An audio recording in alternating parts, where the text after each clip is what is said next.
¿Sabes? Es increíble cómo una vieja canción puede, sin hacer el menor ruido, dar vuelta a tu vida entera. Me llamo Sofía Morales. Tengo 47 años, vivo en Múnich, Alemania, y trabajo como abogada en una firma internacional. Siempre creí tener cada pequeño detalle de mi vida fríamente calculado y bajo control. Hasta aquella noche de primavera en que todo cambió. Era la primavera de 2024. Estábamos en la habitación del 8º piso del departamento de cardiología en el Hospital Universitario de Múnich. Mi madre, Elena, se preparaba para una cirugía de bypass coronario. Los médicos habían sido claros, a su edad, los riesgos no eran menores. Por eso, decidí dejar en pausa mis ajetreados casos en tribunales y pasaba cada noche acompañándola. Esa noche en particular, yo estaba sentada en una pequeña silla junto a la cama, con mi laptop apoyada en las rodillas. La pantalla mostraba los expedientes para una audiencia del día siguiente, números y códigos legales se agolpaban en el monitor. Mi madre parecía haberse quedado dormida. El hospital estaba inmerso en un silencio sepulcral, apenas interrumpido por el leve rodar de un carrito en el pasillo y los pasos apresurados en la estación de enfermería. De pronto, una melodía suave flotó desde el pasillo. Te recuerdo, Amanda. La calle mojada. Corriendo a la fábrica. La voz era ligera y dulce. Era una enfermera joven que tarareaba suavemente mientras caminaba. Yo jamás había escuchado esa canción, pero la melodía, de alguna manera inexplicable, me apretó el pecho. Había en ella una nostalgia profunda, como un susurro venido de muy lejos, un llamado antiguo. Levanté la vista, queriendo escuchar un poco más, pero en ese instante, un leve movimiento vino de la cama. Mi madre había despertado. Su rostro se puso pálido como el papel y la mano donde tenía la vía del suero comenzó a temblar visiblemente. Entonces, una lágrima resbaló en silencio por el rabillo de su ojo. Dejé el computador de inmediato y me acerqué. Mamá, ¿qué pasa? ¿Te duele algo? Pero ella solo negó suavemente con la cabeza, sin responder. Su mirada se perdió hacia la ventana, y las lágrimas simplemente no dejaban de brotar. La voz de la enfermera aún resonaba tenue en el pasillo, y el cuerpo de mi madre parecía estremecerse con cada nota. Nunca la había visto así. En mis recuerdos, siempre fue una mujer de hierro. Levantó sola una pequeña residencial en un pueblo de la cuenca del Ruhr y me crió a pulso. Por muy dura que se pusiera la vida, jamás derramó una lágrima frente a mí. Mamá, dime qué pasa. Le rogué, tomándole la mano. Sentí la humedad en su palma, pero seguía sin hablar, solo escuchando aquella canción. Los pasos se alejaron y el pasillo volvió a la calma, pero las lágrimas de mi madre seguían cayendo. Al rato, la enfermera entró a revisar los monitores.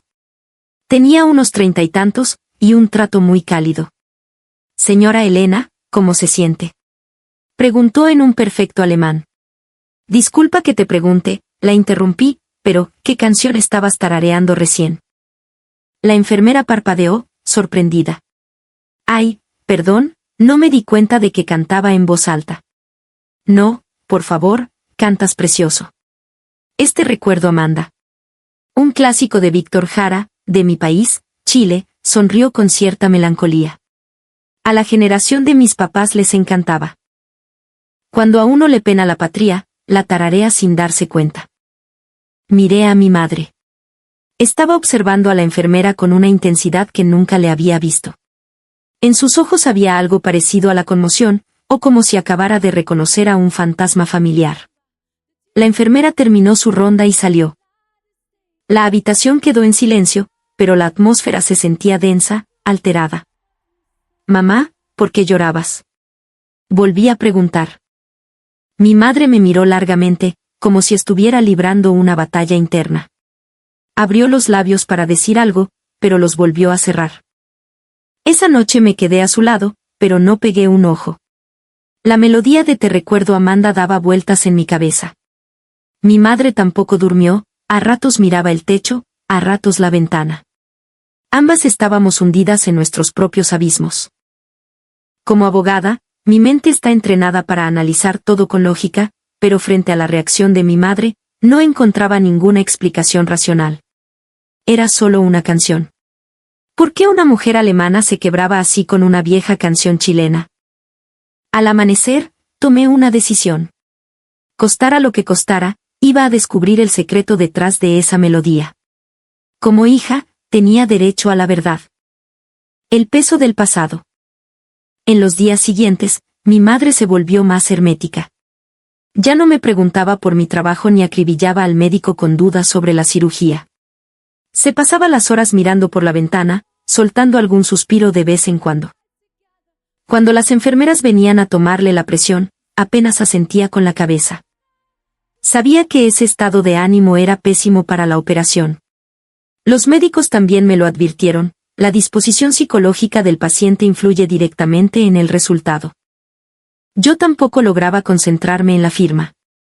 Entre contratos y reuniones con clientes, la imagen de mi madre llorando se me cruzaba de golpe. La melodía de Amanda resonaba en mis oídos, aunque ni siquiera entendía bien la letra. Finalmente, la noche antes de la cirugía, supe que no podía esperar más.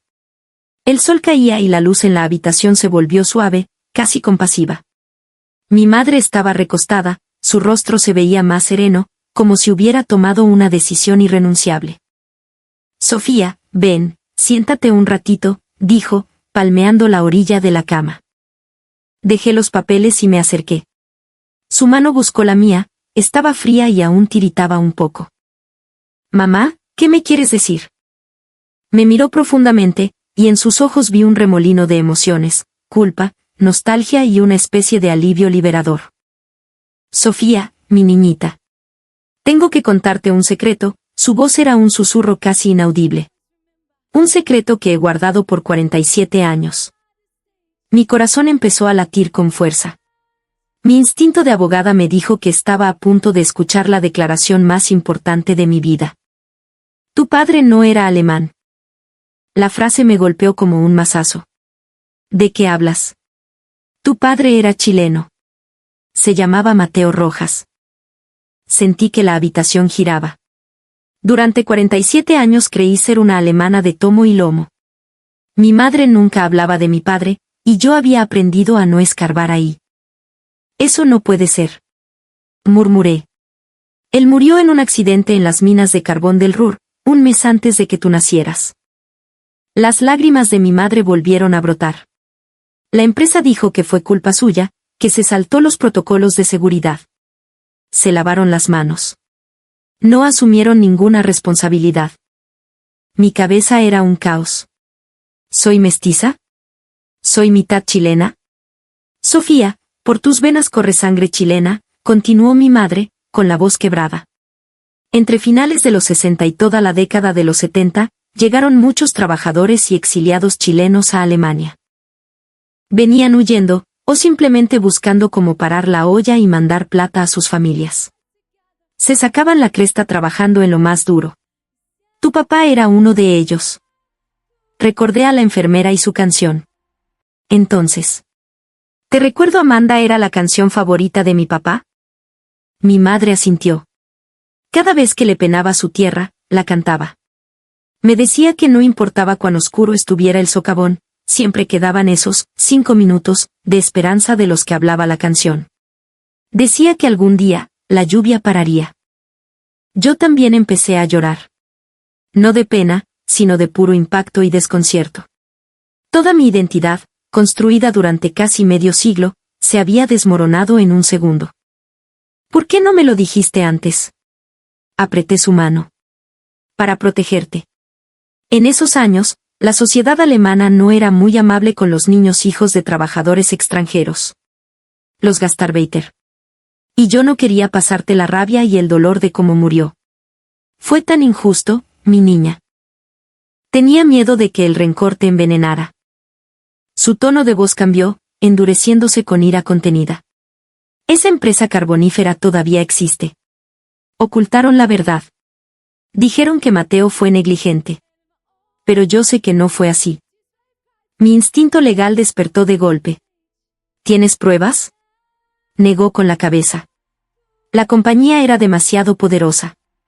Y los compañeros de tu padre, la mayoría inmigrantes o refugiados, estaban muertos de miedo de que los deportaran o los echaran. Nadie se atrevió a testificar. Yo era solo una muchacha alemana embarazada. Nadie me iba a creer. Hablamos por horas esa madrugada. Me contó que Mateo era un hombre dulce, bueno de adentro.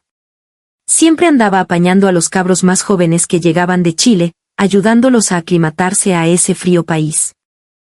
Con su alemán machucado le contaba historias del sur de Chile, de los bosques y el mar, y le enseñaba a cocinar cosas de allá. Su sueño era juntar suficiente plata y, cuando las cosas se calmaran en su país, llevarnos a vivir allá. Pero todo se apagó de golpe en esa mina. Mamá, quiero hacer justicia por él. Mi madre me miró, aterrada. Sofía, de eso hace más de 40 años. La justicia no prescribe, dije con firmeza. Como abogada, no puedo permitir que la muerte de mi padre quede sepultada en una mentira. Guardó silencio un largo rato, y finalmente asintió.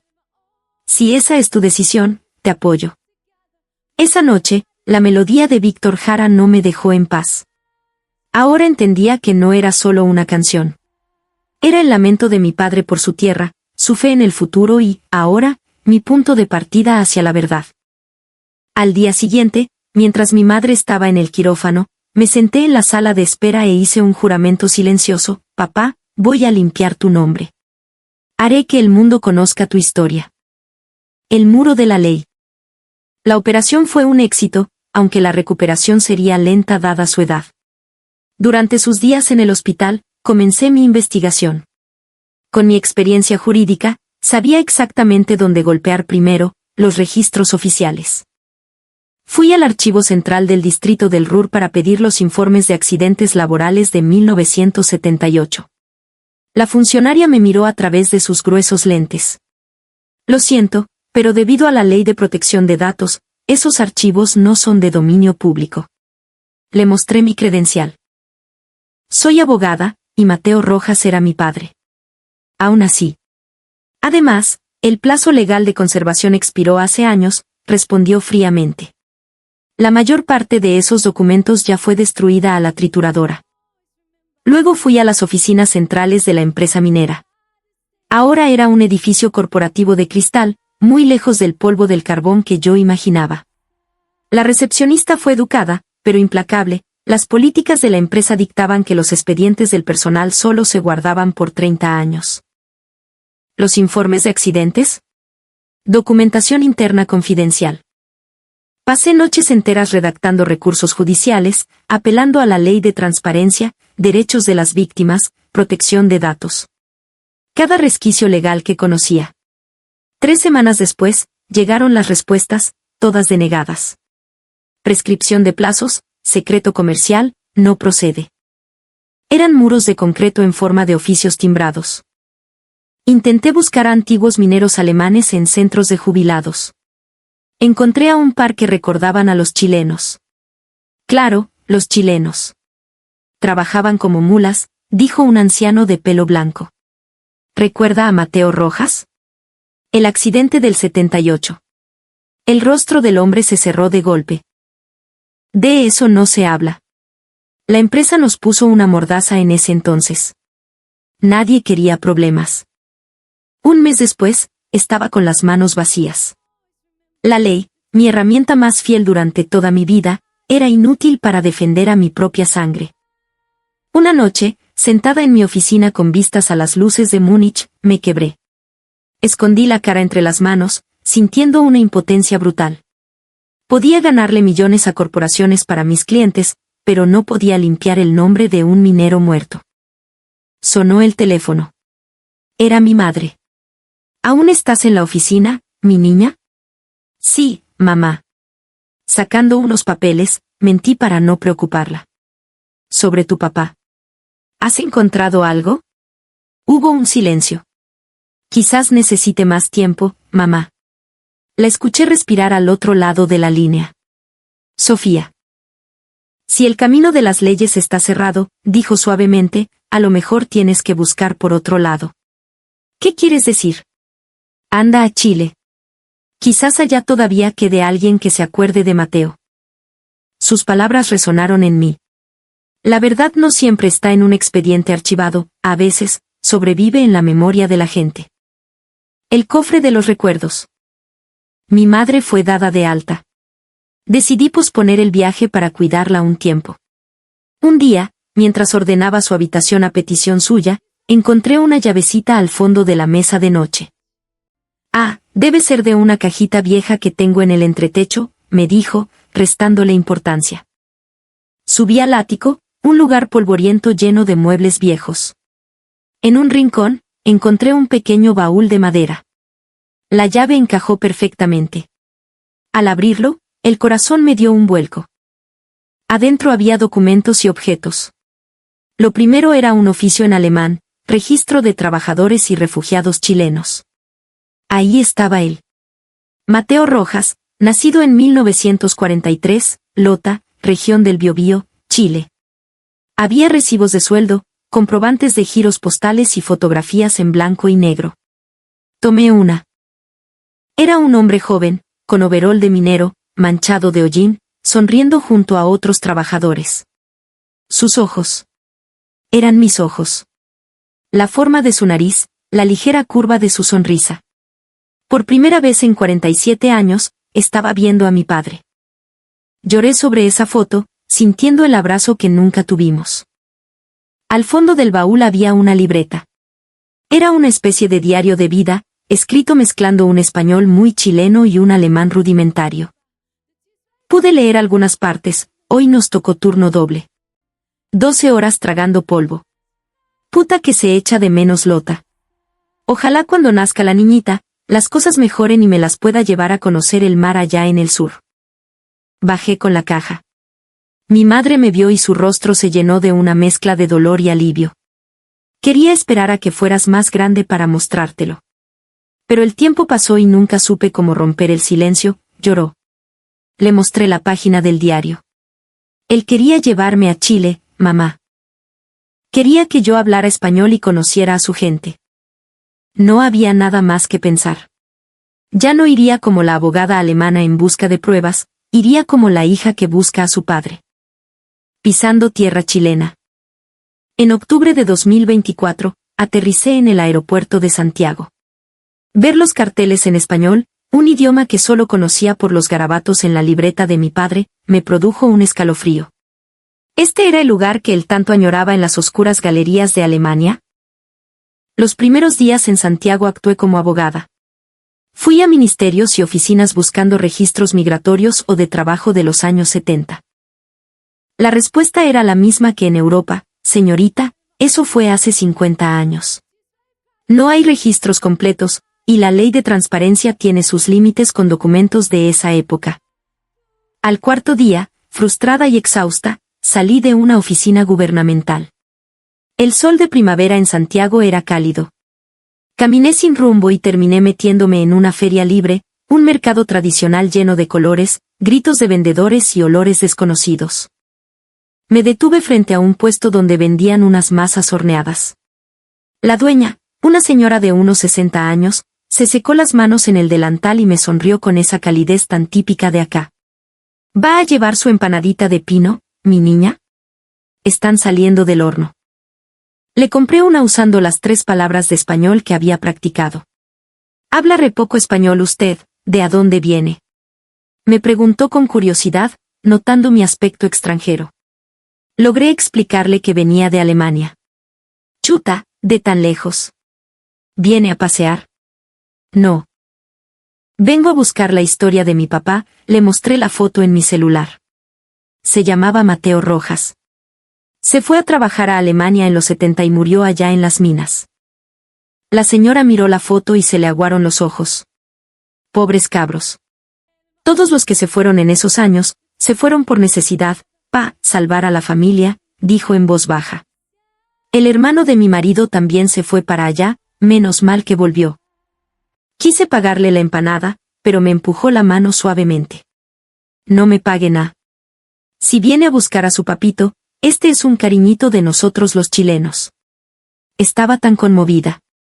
De pronto, la señora se dio vuelta y pegó un grito. Don Lucho. Venga un ratito acá. Un anciano de boina se acercó. La señora le explicó rápido la situación. El viejo se acomodó los anteojos, miró la foto y se rascó la barbilla. Mateo Rojas. Chuta, me suena la campana. Espérese un ratito. Sacó un celular viejísimo y marcó un número. Escuché que hablaba rápido, usando palabras que yo no entendía, pero el tono era urgente. Cortó y me miró.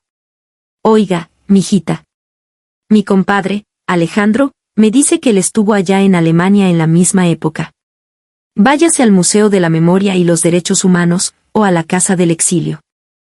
Allá lo va a encontrar, él es guía voluntario de la historia de los trabajadores. Esa señora de la feria tenía razón.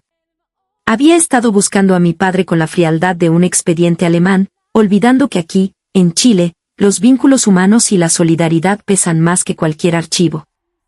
La memoria viva. A la mañana siguiente estaba en el recinto. En las paredes había fotografías de trabajadores chilenos en el extranjero, rostros curtidos por el frío y el trabajo duro. Frente a una foto de 1975 tomada en el Ruhr, me detuve. Ahí estaba él. ¿Usted es la señorita Sofía? Una voz profunda, desgastada por los años, me sacó de mi trance. Era un hombre de unos 70 y tantos años. Su rostro era un mapa de arrugas amables. Soy Alejandro. Me avisaron que andaba buscando los pasos de Mateo Rojas. Asentí, sintiendo que el corazón se me salía del pecho. ¿Usted lo conoció? Pucha que si lo conocí, sonrió con tristeza. Trabajamos codo a codo en el mismo pique carbonífero. No pude evitarlo, me eché a llorar ahí mismo. Alejandro me llevó a una silla y me empezó a contar. Mateo era un gallo de oro. Era un poco mayor que nosotros, que llegamos cabros chicos, muertos de miedo y de frío. La pega en la mina era brutal, mi niña. Peligrosa.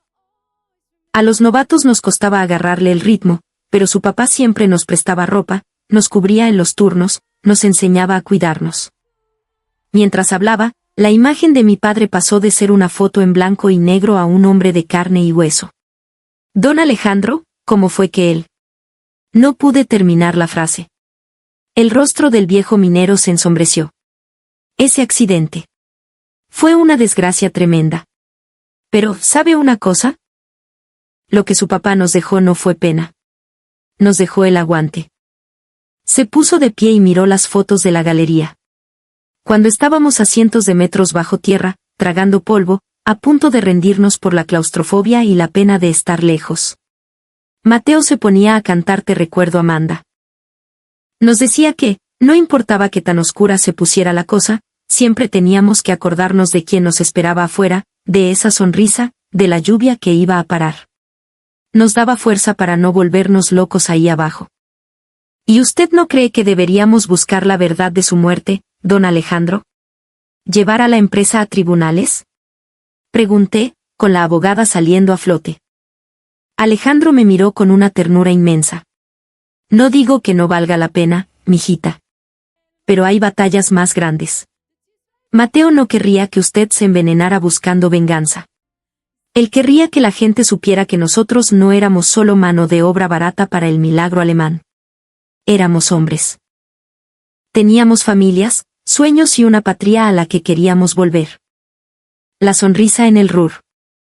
Regresé a Alemania con el corazón transformado. Ya no me interesaban las demandas. Llamé a mi gran amigo de la universidad, Marco, que trabajaba como productor de documentales en la cadena de televisión pública WDR. Nos juntamos en un café de Múnich. Le conté todo. Desde la canción en el hospital hasta la feria en Santiago y las palabras de Alejandro. Sofía, esto es oro puro, dijo Marco, con los ojos brillantes. No es solo un reportaje sobre accidentes laborales. Es la historia de cómo una canción chilena mantuvo vivos a los obreros en las minas más oscuras de Alemania. Es redención.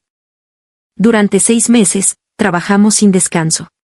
Viajamos entre Alemania y Chile. Entrevistamos a viejos mineros en Lota y Concepción, y a jubilados alemanes en el Ruhr. Un viejo capataz alemán, Wilhelm, nos confesó frente a la cámara, los chilenos eran distintos. Trabajaban durísimo y eran muy unidos. Mateo era su líder natural.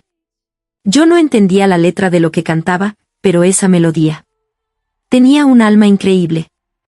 El clímax del documental fue llevar a Alejandro a Múnich. Lo grabamos cantando Te recuerdo Amanda a capela en el mismo sitio donde antiguamente estaba el pozo minero.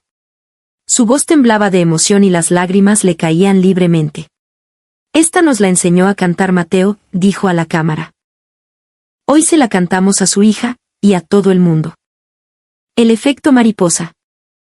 El documental, titulado El canto del Lota en el Ruhr, se emitió en horario estelar. Fue un fenómeno de audiencia.